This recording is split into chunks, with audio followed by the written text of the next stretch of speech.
దేవునికి స్తోత్రములు. మీ అందరికీ నా వందనములు. ఈరోజు దేవుని వాగ్దానము.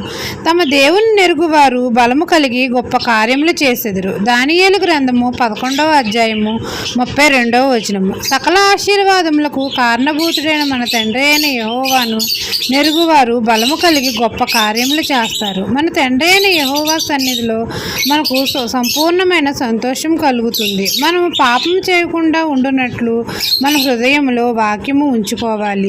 తండ్రి కట్టడలను మనం ఆచరించాలి, వాటిని మనం బోధించాలి. మన నోటితో దేవుడు సెలవిచ్చిన న్యాయ విధులన్నిటిని మన పెదవులతో వివరించాలి. అలా చేసిన ఎడల మన తండ్రి మనకు బలము కలగజేస్తాడు. మన ద్వారా అనేకమైన గొప్ప కార్యములు యేసే నామంలో చేస్తాము.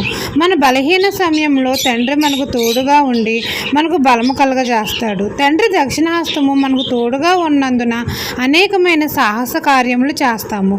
ఈ దిన వాగ్దానం నా జీవితంలో నెరవేరాలని కోరుకుంటూ దేవుని సువార్త పరిచర్యలో మీ సహోదరి. ఆమెన్.